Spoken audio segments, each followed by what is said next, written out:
AM Impact on Your Health is sponsored by Dennis J. Courtney, MD, Director of the Courtney Medical Group, located at 3075 Washington Road in McMurray, Pennsylvania.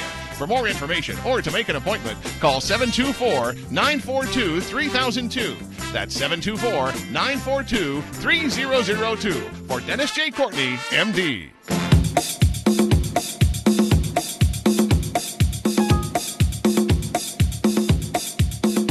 Good morning, everybody. Good morning, everybody, and welcome to AM Impact on Your Health. AM Impact on Your Health, for every day our goal is to have you learn at least one thing to help you live better and longer. AM Impact on Your Health is heard each and every Monday, Wednesday, and Friday from 8 to 9 o'clock. I'm Dr. Dennis Courtney, and I'm with you each and every Monday, Wednesday, and Friday from 8 to 9. AM Impact on Your Health, for each day you'll find current medical news, knowledgeable guests, fascinating health topics, and, of course, where we do encourage you to call in to join in today. Well, it's a Wednesday morning version of the show, and it's the show after the show, if you know what I mean. We had our good friend, Dr. Ty Vincent, as our guest on Monday, talking about LDA, low-dose antigen therapy. Actually, he calls it LDI, for low-dose immunotherapy. And it was a pre-recorded show that I did with Ty last week that we aired on Monday. I have to apologize. I'm figuring out, slow learner as I may be, whenever I attempt to do a pre-recorded show and have it go right up onto my website so that you can listen to it afterwards, it's just not working out. So here's what I promise you. Number one, I'm going to get the show back to me today, a downloaded version, and I'll get my techie to put it up on the website, I'll say within the next couple of days. I'll talk to him today.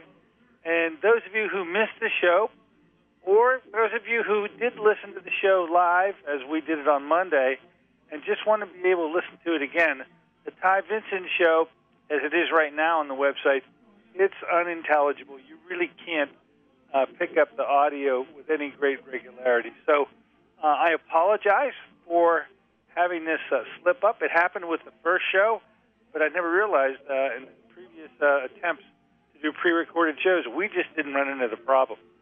So I'm dealing with it. I will allow you to just bear with me another day or two until I get it put up. But I think it's a classic show. I think the show is going to endure.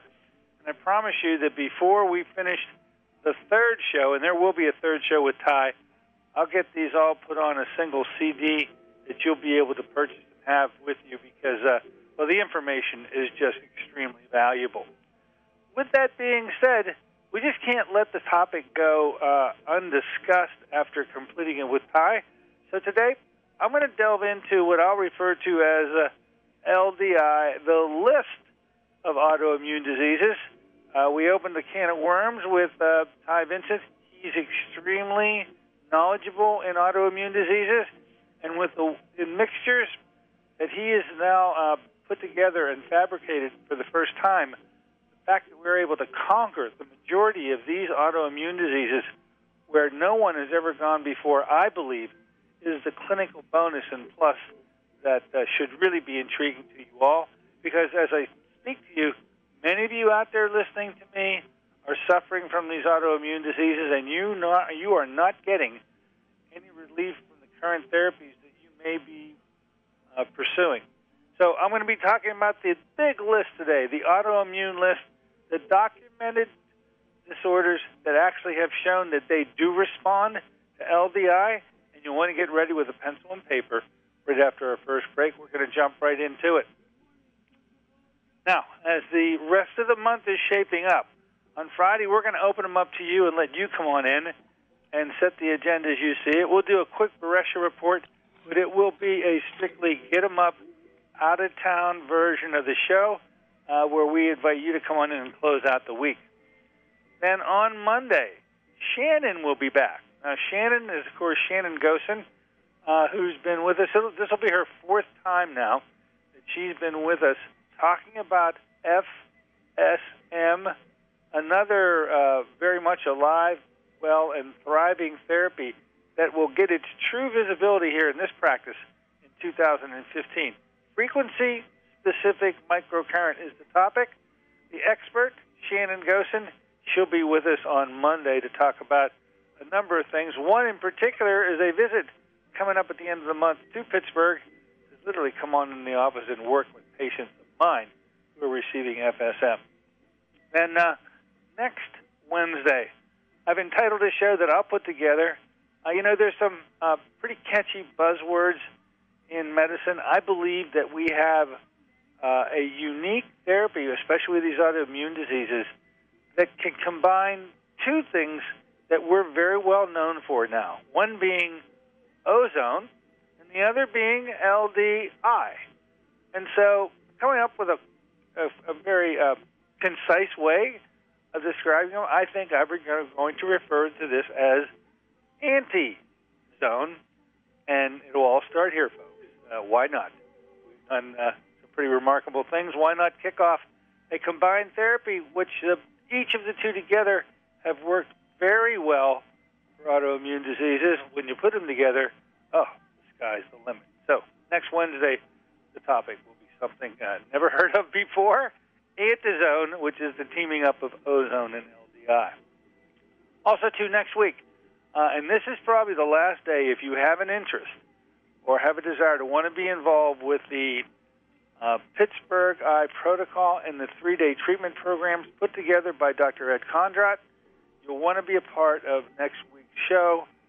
Not the show, but the actual program that we're going to hold in my office on Monday, Tuesday, and Wednesday. The 3-day treatment program starts with a complete assessment, visual assessment done by me, another assessment done by Dr. Lisa Bowen.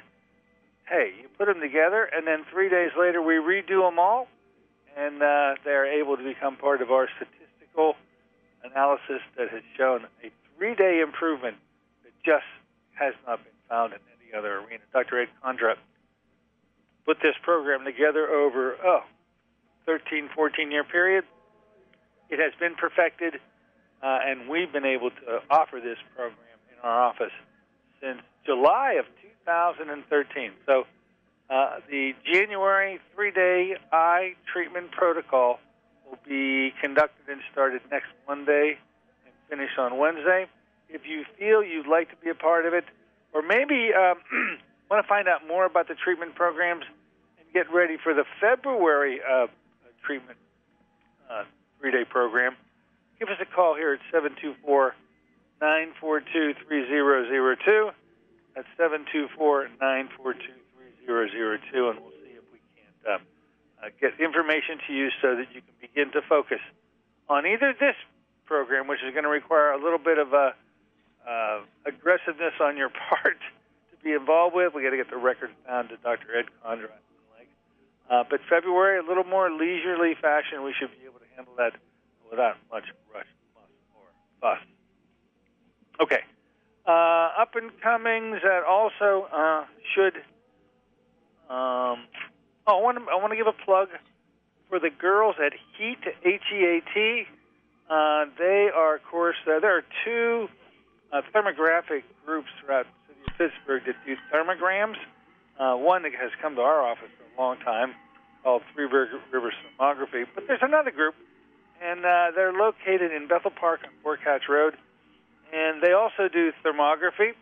And I just thought I'd put a little plug in for them. They've been on our show before, talking about Michelle Garlitz out there at HEAT, located at 110 Fort Hatch Road.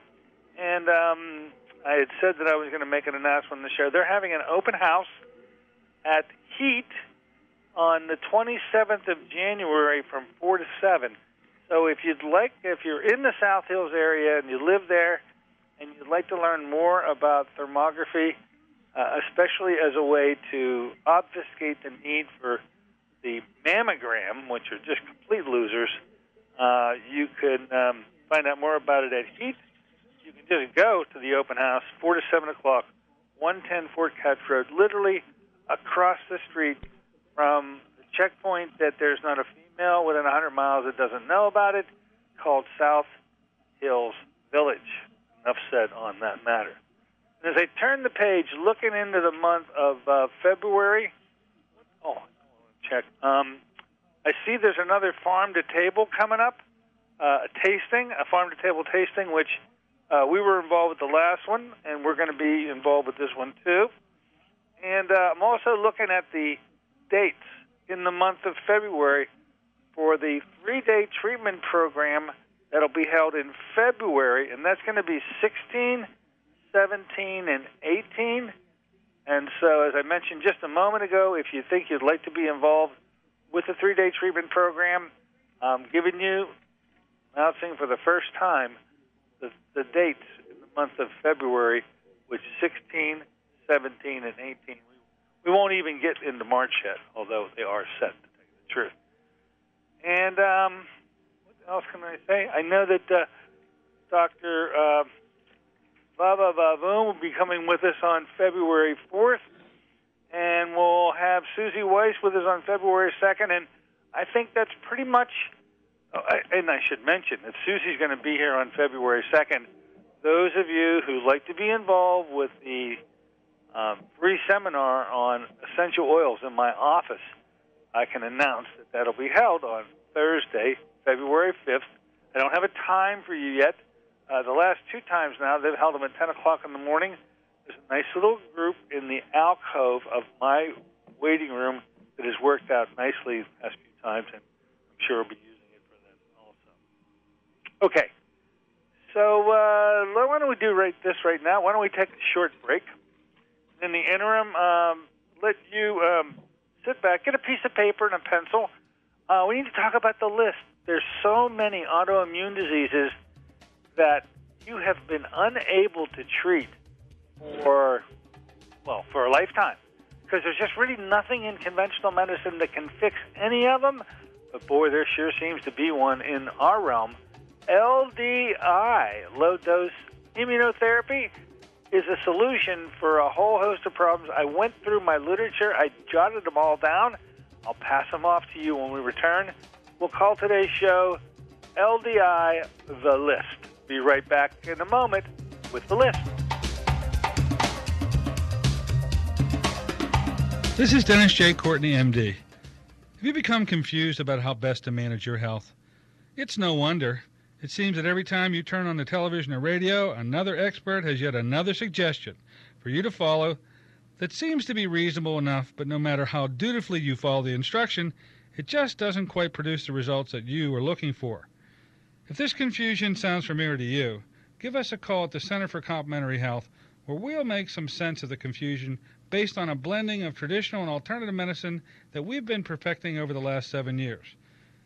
We offer metabolic nutrition testing, immune system repair, natural hormone replacement therapy, chelation therapy, cutting-edge allergy correction, and a host of other safe and effective alternative therapies.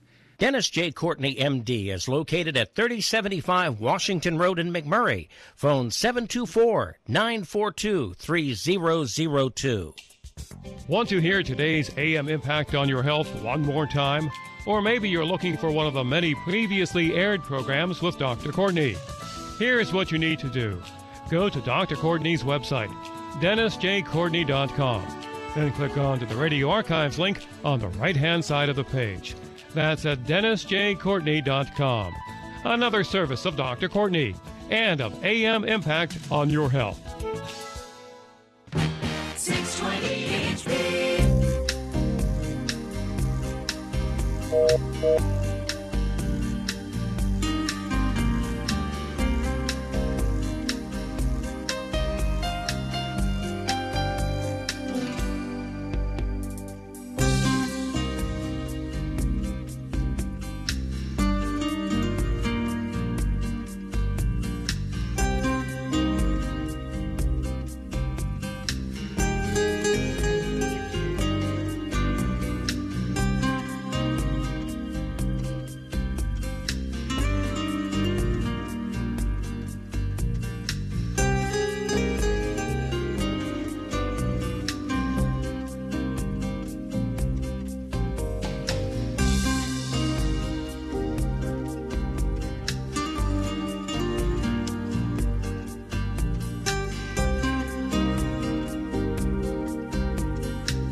Good morning, ladies and gentlemen. Welcome back once again to AM Impact on Your Health. Heard here on KHB 620 each and every Monday, Wednesday, and Friday from 8 to 9 o'clock. I'm Dr. Dennis Courtney here on a Wednesday morning version of the show. And as I said before, it's the show after the show. You know, we get a theme moving here on the show, and we just never seem to cover it well enough. This particular theme, I believe, is so important that it requires not just one show or two shows, but multiple shows, because I believe it, too, is its own paradigm shift out there in the arena where people are suffering from medical disorders. And for sure in the conventional realm, and I know the majority of listeners who listen to this show and to this station have really espoused the non-conventional and really prefer it. Also, we have listeners all the time that are well entrenched in conventional therapy and sort of intrigued a bit about what we do here, and for that reason do listen to the show. But as we begin to develop therapies that have a universal appeal, simply because of the numbers of people who are involved and are afflicted with diseases, and they're not getting any relief from them, then I believe we stumble across a therapy, well, first of all, that we just have to offer here in the office, but that we have to continually explain to you, the listeners, no matter what camp you're in, the conventional or the unconventional. This has turned out to be so true for a group of diseases known as autoimmune diseases, and the now newly developed therapy to correct them. Dr. Ty Vincent was our guest on Monday. It was part 2 of his series on LDI. He literally coined the term low-dose immunotherapy, previously known by its originator, Dr. William Butch Schrader, and we referred to the therapy as LDA, which is low-dose allergy therapy. I guess the level of sophistication required a couple letter changes, so LDI is now how we refer to it. But the pathology is autoimmune, and it is running rampant in terms of the number of diseases that actually have their own individual names, but almost if you're diagnosed with any one of these diseases, you recognize that you are afflicted with something that doesn't have a great prognosis at all, that at best symptoms are going to be able to be lessened, minimized, quelched a bit, to allow you to move throughout the rest of your life with this one hanging over you, never being able to get it resolved. This long list of autoimmune diseases, I believe, is a pretty complete list of those medical entities which qualify by their pathology as being autoimmune.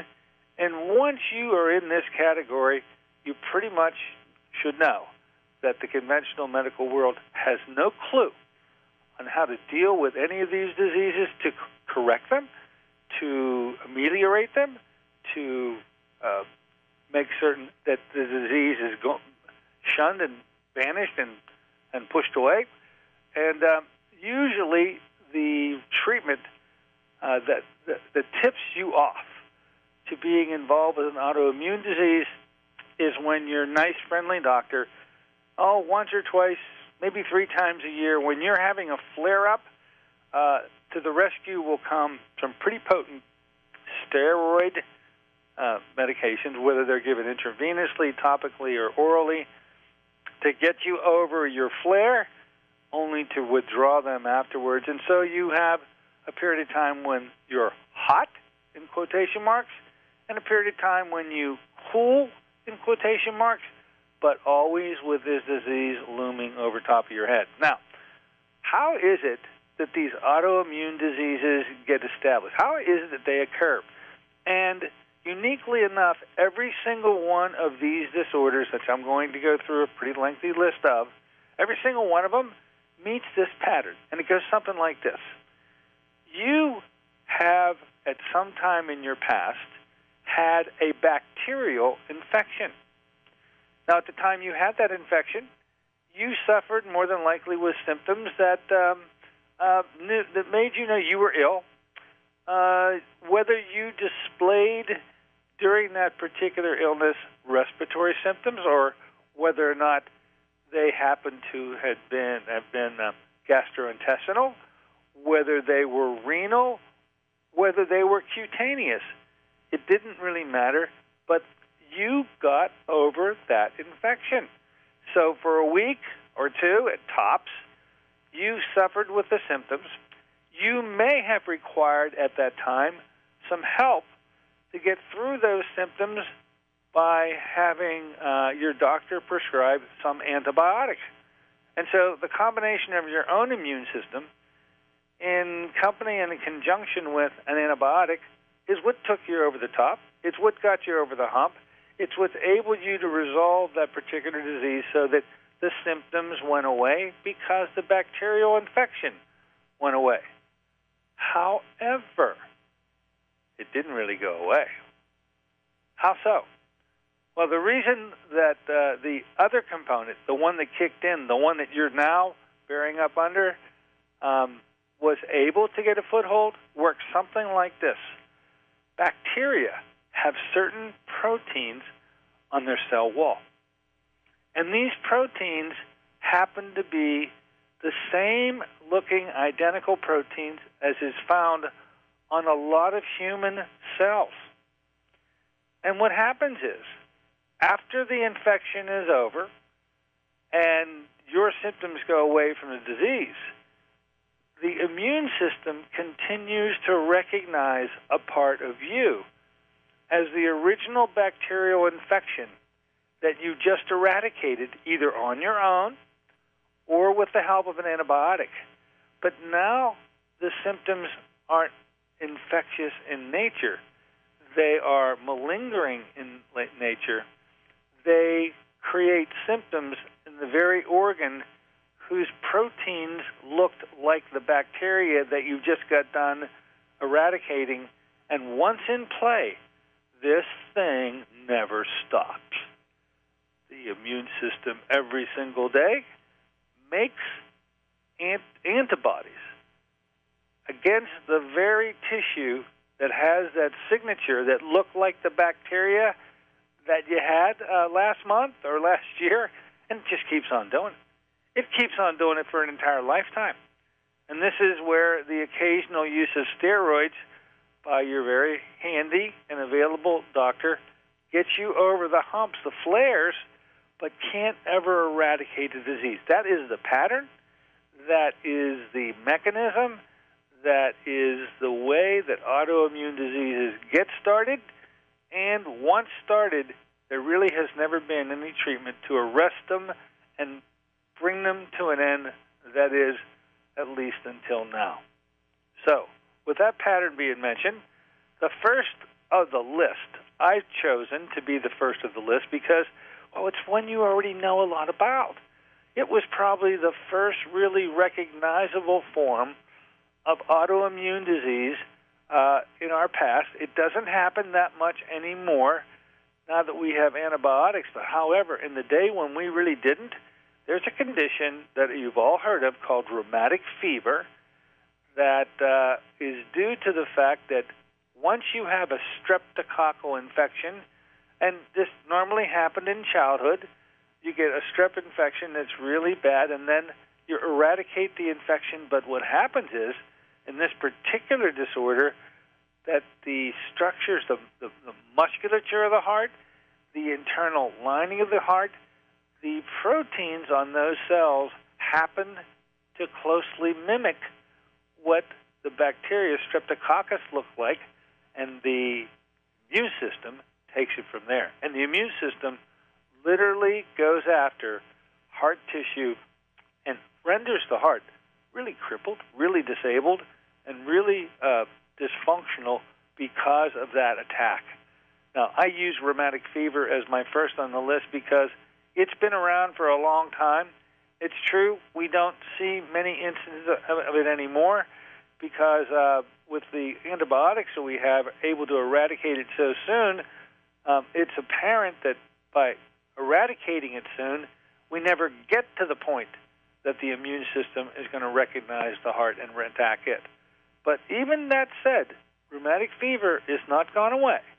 Rheumatic fever can still occur even today, where your immune system recognizes the heart and the lining and structure of the heart, the associated structures, as the original Streptococcus bacteria, and once in play, it doesn't end. And so, let's talk about what I call the list. Let's talk about the general categories. I think that Ty Vincent was quite clear on Monday, and he will be clear on future visits because he does promise to come back, and he'll be back next month, and he's trying, I say this, I'll keep my fingers crossed, he's actually trying to make it a live show when he's back in Alaska, so we'll see if we can pull that off. But one thing that he was quite clear of, anytime you have a chronic joint disease, so how many times do you hear relatives of yours or acquaintances of yours complaining of hip pain, knee pain, ankle pain, finger pain, shoulder pain, and it just never stops? That certainly qualifies as a chronic joint disease. You must think of autoimmune as the cause of that discomfort. Number two, anytime you have a chronic skin lesion or skin infection or skin with eruptions and various forms of lesions that appear on the skin, you got to think autoimmune disease. And then finally, in the GI category, any chronic gastrointestinal set of symptoms or disorders have to be assumed or could be assumed to be autoimmune in nature. We actually have a term that is put together by the conventional medical world to lump all these GI disorders together. We call it IBS. And I don't know how to emphasize the last two letters of that trilogy because IBS literally is BS because it's not a name of a disease at all. It's a name of a conglomeration of symptoms that can't even qualify for it as a disease because the conventional medical community hasn't gotten that far yet to be able to elaborate the mechanism. But if you're afflicted with IBS, some of the members of it are things like Crohn's disease and ulcerative colitis, but it's any chronic set of GI symptoms. You must think, you should think, and in this office we will be thinking that this is an autoimmune disease that just hasn't been identified yet, and we will treat it as such. Okay, so now you know the pattern. You know how autoimmune diseases get started. Now you know in terms of general categories, any chronic joint, skin, or GI disorder absolutely has to be considered autoimmune. But let's get into this thing I call the list. And you just may want to jot down these as we go down through and tick them off one at a time. This is a list that sits on my desk and oftentimes becomes the means by which we have a discussion between myself and patients who come to me suffering from many of these. But let's go down through the list and let's see and name by name each and every one of these entities that have absolutely, positively been identified as being called autoimmune by the conventional medical community. And by being called autoimmune, it's already identified then as one that there is no treatment in the conventional medical world in order to correct it or fix it. And that is the whole idea behind LDI. So let's see. Number one on my list is something called we shorten it up, many of these, we shorten it up. We call this AS. AS stands for ankylosing spondylitis. This is a osseous disorder. This is a disorder whereby your immune system attacks the joints in the body, in particular the spine, causing all sorts of lesions in the bony structures, ultimately destroying the architecture and leading to fractures which cause all sorts of problems after that. AS has absolutely been described in the conventional literature as autoimmune. We happen to know that it's associated with a Klebsiella infection 100% of the time. Now, there are not many times that I can use the 100% of the time moniker, because usually things in medicine don't run 100% of the time. But in this case, with ankylosing spondylitis, we know the bacteria responsible for it. Consequently, we have the bacterial mixture to be able to correct it. And so that's good news for those of you who have this diagnosis and unfortunately haven't been able to do a thing about it. Number 2 on the list, RA. RA stands for a couple of things. One, for rheumatoid arthritis, and that happens to be due to a previous Proteus, which is a bacteria, a Proteus infection. And RA also stands for reactive arthritis. So it's a double whammy there, where RA has a number of individual meanings, but still these are joint diseases. These are what we call the arthritides, and they are autoimmune in nature. They are chronic, they are long-lasting, they are debilitating, they have high morbidity, and they make one's life extremely miserable. And if you suffer from any of these arthritides, you know there's really nothing in the conventional world to get this thing turned around, and LDI could actually be the answer for you. Another one of these arthritides, because it involves the bony structures, is called Reader's syndrome.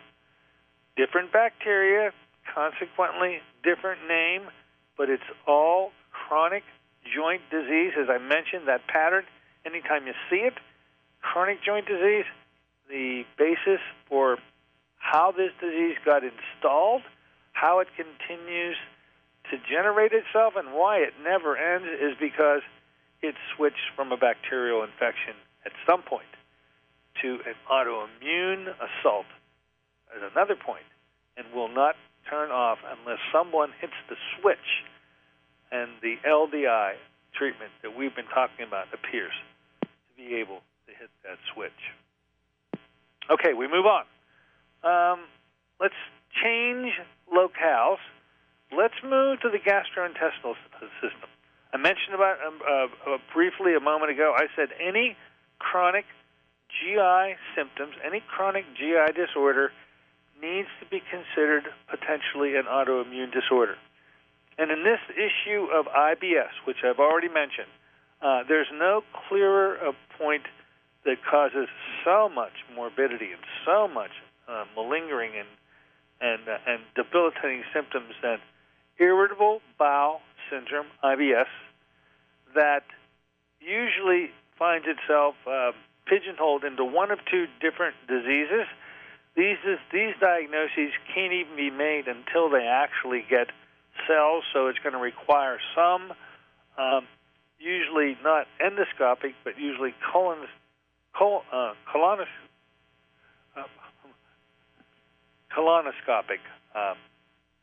obtaining of cells. And once looked under the microscope, they can make a decision as to whether a person has a Crohn's or an ulcerative colitis component. It doesn't really matter which one because they're equally ineffective in terms of the treatments available.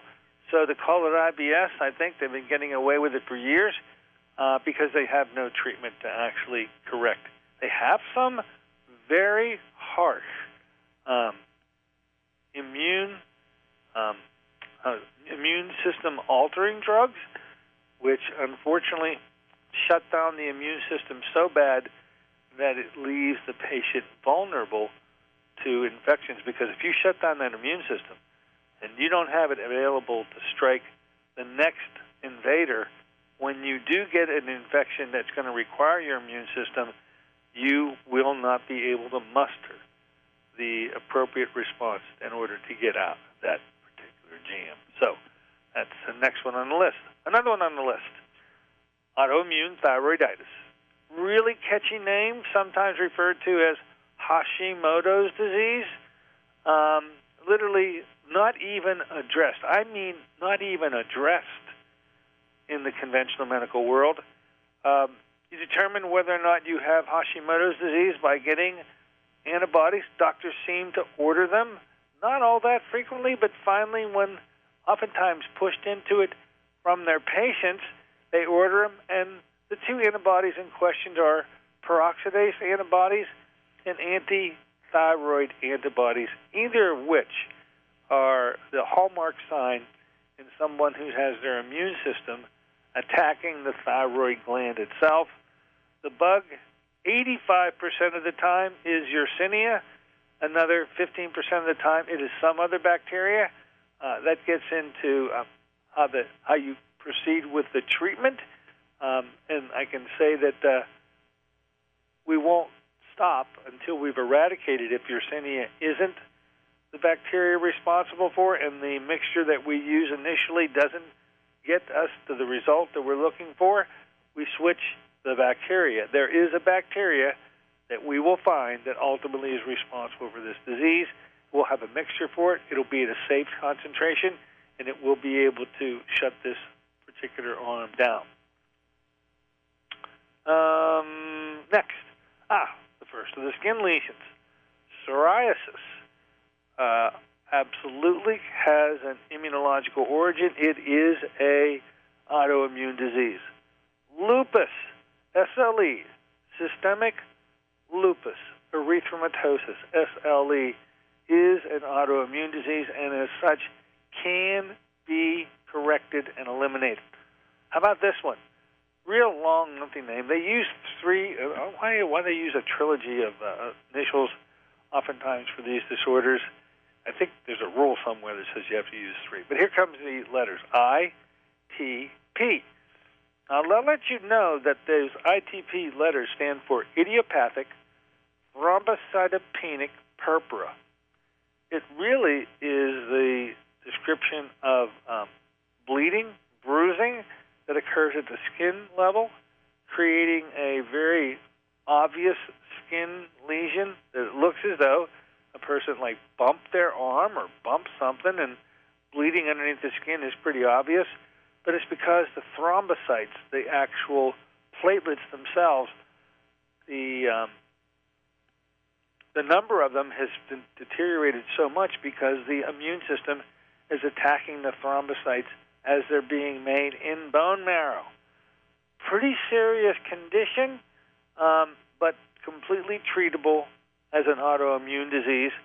I will tell you that, once again, the golden rule is followed when you find that steroids are the only treatment that the conventional medical community has to offer, and when they're brought out, they're only brought out in urgent and emergent situations to get you to cool down, to take you from hot and in play to cool and out of play, and then to stop their use as soon as possible so as to get ready for the next assault. Seems like a little bit of spinning your wheels, maybe, and certainly we're very grateful to have steroids to get us out of these jams, but as a lifetime treatment strategy, it's a little crazy. All right, let's do this. I'm continuing my list. You may be continuing to write them down. We're talking about the list, the specific disease entities that have been identified not just by us, but by the conventional medical community as being autoimmune in origin, and unfortunately, once the moniker is placed onto it of autoimmune, it really means we don't know what to do. We're just ready to treat you with steroids on occasion to get you over a hump. So we're going to do this. We're going to take a short break. When we come back, the list will continue. I'm just about at the halfway point, half to go, and we'll complete them on our return. Be right back in a moment.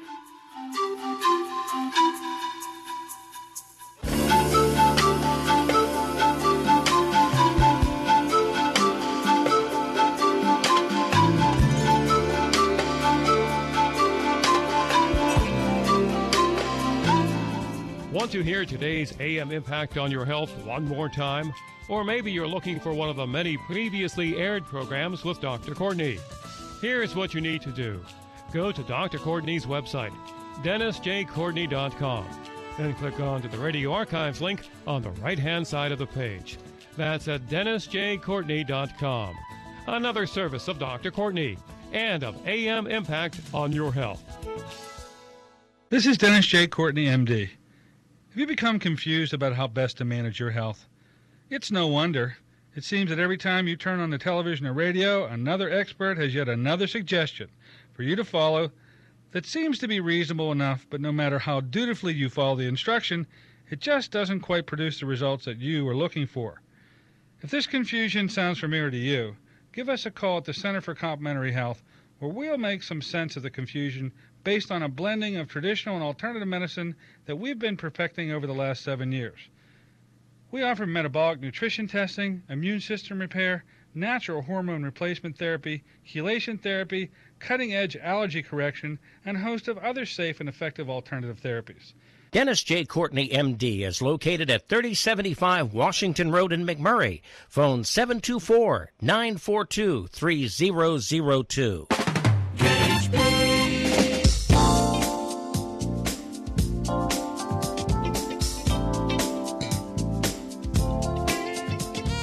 Good morning, ladies and gentlemen. Welcome back once again to AM Impact on Your Health.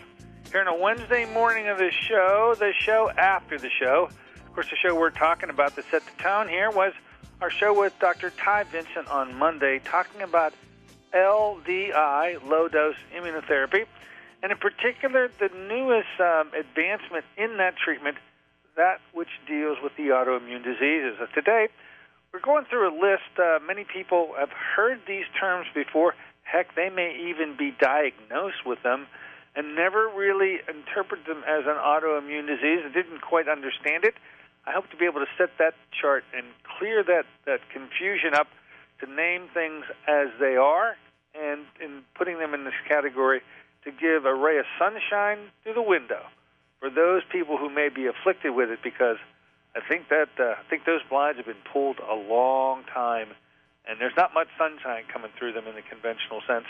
But move to the alternative realm, all sorts of possibilities begin to display themselves. So here we go. We got the list moving here. The next thing on my list is something called PANDAS, P-A-N-D-A-S. It's an acronym. Each one of those letters stand for something. This is a pretty serious set of childhood disorders. It's each of these letters. Here's what it goes.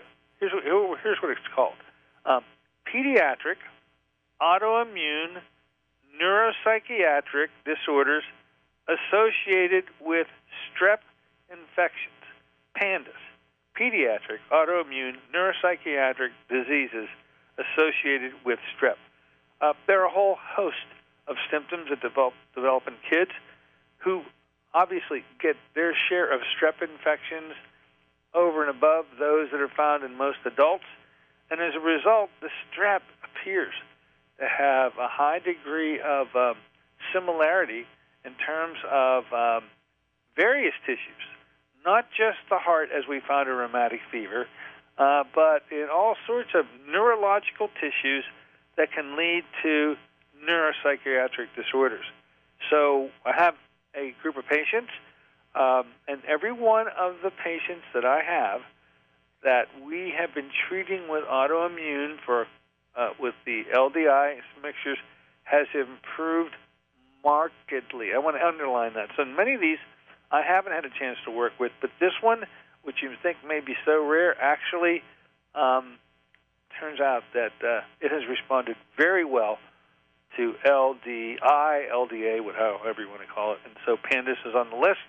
And if you have either a son, daughter, or grandchild displaying some pretty bizarre symptoms, we should really check to see if PANDAS is responsible for it. Okay. Next on the list, interstitial cystitis. The bladder and kidneys are ripe to be able to be confused by the immune system as bacteria that have been eradicated with either antibiotics or by your immune system previously. And so interstitial cystitis is a treatable, correctable problem. If you suffer from it, as you would well know, your doctor is telling you there's nothing they can do about it. There's no correction. There's no treatment. The symptoms of this get really unbearable. Interstitial cystitis does have an autoimmune origin and consequently does have a mixture that is able to eradicate it by this mechanism that we'll be talking a lot about. Recurrent tonsillitis, you have had children or maybe grandchildren. Every time you turn around, they have another infection, upper respiratory infection, whether it's confined to the throat, as in the case of pharyngitis, or if it's confined to sinuses and chronic sinusitis, or if it is also found with these ear infections. All three of these have as its origin, whenever they're multiple, whenever they keep on occurring, as being autoimmune in origin and consequently can be reversed and rectified by LDI. Post-strep, here's one very familiar one with some pretty terrible ultimate consequences. Post-streptococcal glomerulonephritis. Another big term. This is when the immune system of the afflicted one attacks the kidneys, and the functional unit in a kidney is called a glomerulus. There are billions of these glomeruli that are the little filtration systems, all unique unto itself. A nephron contains one glomerulus, and should they get wiped out and they lose their filtering capability, this oftentimes can lead to the need for dialysis and renal transplant. So there's some pretty serious ultimate consequences. The fact that this is an autoimmune disease means it is stoppable, it is rectifiable, and it is reversible. Next, we got two major disorders that have been circulating around for quite some time. I don't think anybody thinks of them as autoimmune. I have heard every explanation under the sun for how you're supposed to treat either chronic fatigue, sometimes called CFIDS, the moniker meaning chronic fatigue immunodeficiency syndrome, and boy, the immunodeficiency part, boy, do they have that part wrong, and fibromyalgia, and a whole host of other things. But those three are the big three terms used to describe this global, chronic, intense, migrating, roving set of pain which doesn't seem to get anything resolved. As I said, this probably covers all three of the general categories of joints and skin and GI, but musculoskeletal is now thrown in, and now we got a whole hodgepodge of symptoms. These are some of the most miserable patients on the planet because, unfortunately, this attacks the very young. And so their malingering begins like when they're a teenager or an early adult, and they've got 50 or 60 years' worth of, one would hope, to have quality time, which turn out to have no quality whatsoever, and so they have a lifetime of challenging daily pain and discomfort. The fact that these are autoimmune is the best news I can bring to the table, and that they are identifiable and correctable, it should be good news.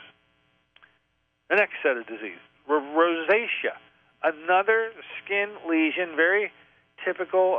This reddened appearance, especially identified in the face, but can occur anywhere in the body. A skin lesion, it meets the criteria that I laid down at the beginning of this discussion today. Any chronic skin disease or skin lesion has to be assumed to be autoimmune until proven otherwise. Rosacea, just one of the perfect examples of it.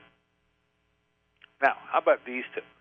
And I believe these two are really catching some people off guard. But these very serious neurological diseases apparently now have, and this I think is new. This is new news.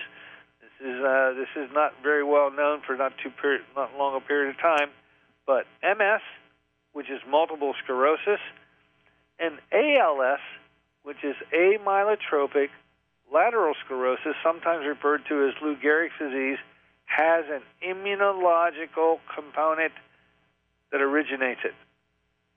So that unless you bring in the immune system to shut it off, you won't be able to make a long-term headway with the treatment. So you got to shut that down. And to know that you need to shut it down is the first bit of good information.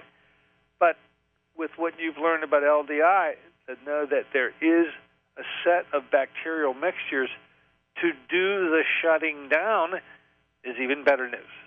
So those neurological diseases, which in conventional hands, do I have to say more about how ineffective any set of treatments ever has been for anything?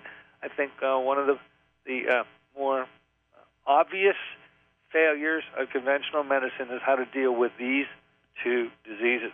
We might as well throw in the third one. I call it the big three of the neurological realm. So there's MS, multiple sclerosis. There's ALS. There's also Parkinson's disease.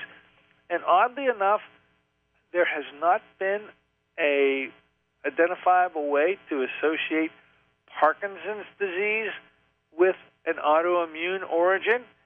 A little unusual for me to say that. Seemingly everybody on this list has made it on the list because it is related to autoimmune. But I will tell you this, that in unexplained tremors, and I think you can envision in your own mind a Parkinson patient with these hand tremors, especially that just the hand that just never stops. It keeps shaking. It keeps quivering. In unexplained tremors, autoimmune mechanisms are in play.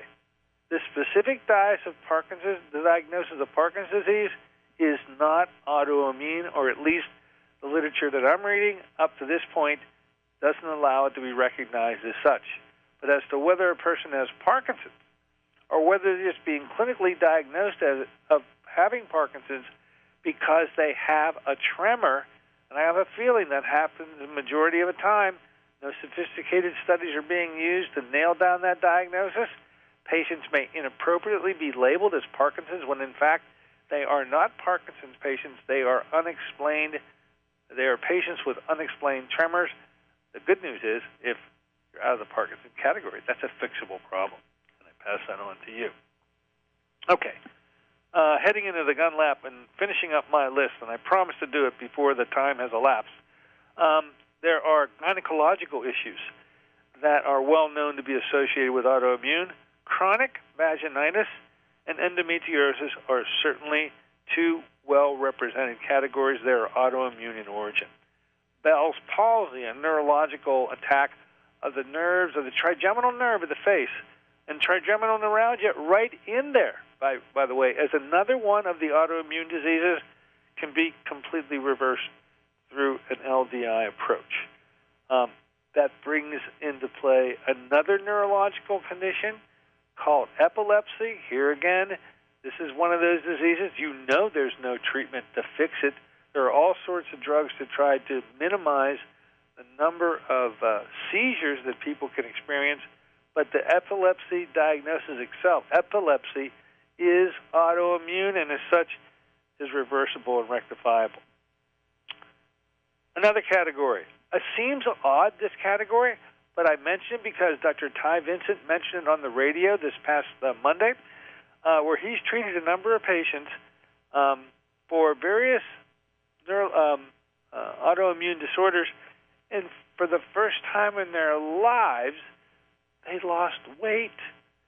And so he brings a new category into it. I would have never expected it, but I've learned to expect the unexpected with Dr. Ty, and that is, for those who have the inability to lose weight, it appears that there's an autoimmune mechanism behind it.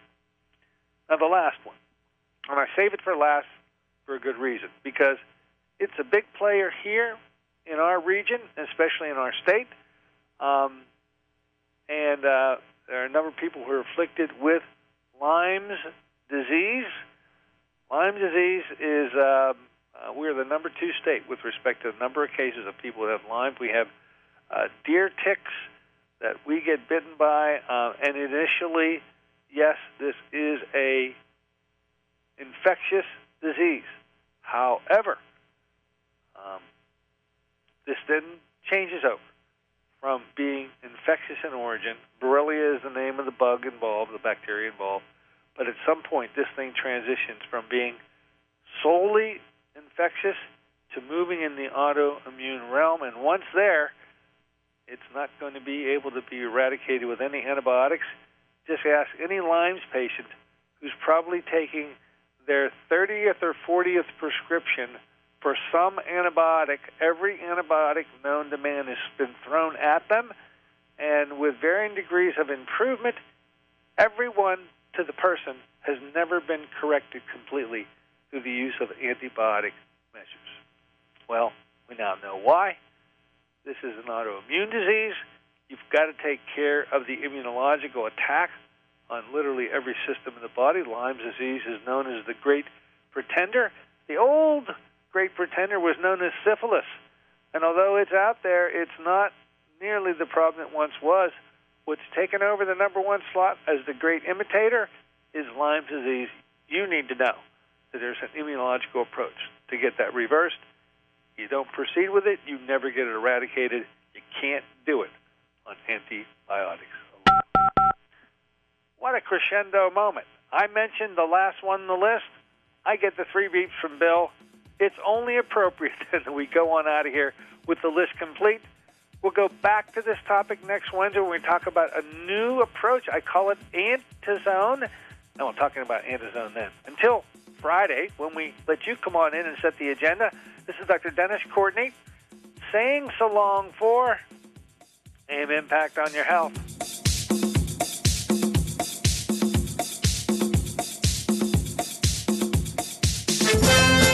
AM Impact on Your Health is sponsored by Dennis J. Courtney, MD, Director of the Courtney Medical Group, located at 3075 Washington Road in McMurray, Pennsylvania. For more information or to make an appointment, call 724-942-3002. That's 724-942-3002 for Dennis J. Courtney, MD. E. E. E. E. E.